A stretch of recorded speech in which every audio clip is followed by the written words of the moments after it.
వీక్షిస్తున్న తెలుగు ప్రేక్షకులందరికీ నమస్కారం. రాష్ట్ర ప్రభుత్వ ఉద్యోగులు మరియు పెన్షనర్లకు సంబంధించి ప్రతి ఒక్క లేటెస్ట్ అప్డేట్స్ ముందుగా మీరు పొందాలి అనుకుంటే ఛానల్ ఇప్పుడే సబ్స్క్రైబ్ చేసుకొని పక్కనే ఉన్న గంట సింబల్ నొక్కి ఆల్ అండ్ నోటిఫికేషన్ మీద ట్యాప్ చేయండి. తద్వారా మేము పెట్టే ప్రతి ఒక్క అప్డేట్స్ అనేది మీరు పొందగలుగుతారు. ఇక ఈ వీడియోని లైక్ చేసి మీకు తోటి ఉద్యోగులతో షేర్ చేయడం మాత్రం మర్చిపోకండి. అయితే ఉద్యోగులకు సంబంధించిన వివరాలతో పాటు పొలిటికల్ మరియు కరెంట్ అఫైర్స్ కోసం కూడా ఛానల్ని డైలీ ఫాలో అవ్వండి.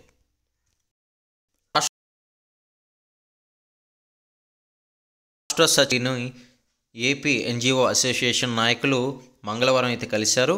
ఇక అధ్యక్ష ప్రధాన కార్యదర్శులు బండి శ్రీనివాసరావు, శివారెడ్డి నేతృత్వంలో పలువురు నేతలు ప్రతినిధి బృందంగా వెళ్ళి ఉద్యోగుల అంశాలకు సంబంధించి ఏవేవైతే పెండింగ్లో ఉన్న బకాయిలు కానివ్వండి, పిఆర్సీ కానివ్వండి ఆయనకు వినతి పత్రం ద్వారా అందజేశారు.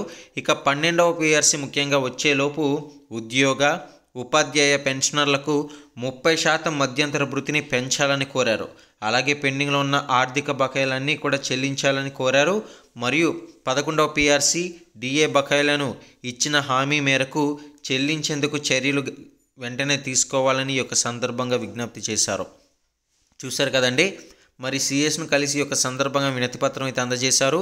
మరి ఇవి వినతి పత్రంగానే మిగిలిపోతాయా, లేకపోతే ప్రభుత్వం దృష్టి పెట్టి ఖచ్చితంగా వీటిలో ఏదో దాని మీద దృష్టి పెట్టి పరిష్కరించే అవకాశాలు ఉంటుందనేది అయితే మరి తెలియాల్సి ఉంది. అయితే జగన్ సర్కార్ మాత్రం ఉద్యోగులంతా కూడా ఇటీవల జరిగిన సమావేశంలో ప్రతి ఒక్కరూ కూడా అర్థం చేసుకుని ఇంతవరకు కూడా ప్రభుత్వంతో కలిసిమెలిసి వచ్చినందుకు మీకు ధన్యవాదాలు తెలియజేస్తున్నామని అన్నారు. అయితే అదేవిధంగా ఉద్యోగులందరికీ కూడా మరొకసారి ఇది ఫ్రెండ్లీ ప్రభుత్వం అని, ఎట్టి పరిస్థితుల్లోనూ ఉద్యోగుల యొక్క సమస్యలన్నీ కూడా తీర్చేలా, అలాగే ఎవరైతే కాంట్రాక్ట్ సంబంధించిన ఉద్యోగులు ఉన్నారో వారందరికీ కూడా వీలైనంత వరకు పర్మనెంట్ చేసే విధంగా అయితే ముందడుగు వేసే ప్రయత్నం చేస్తామని కూడా వైసీపీ ప్రభుత్వం నుంచి అయితే సమాచారాలు అందుతుంది.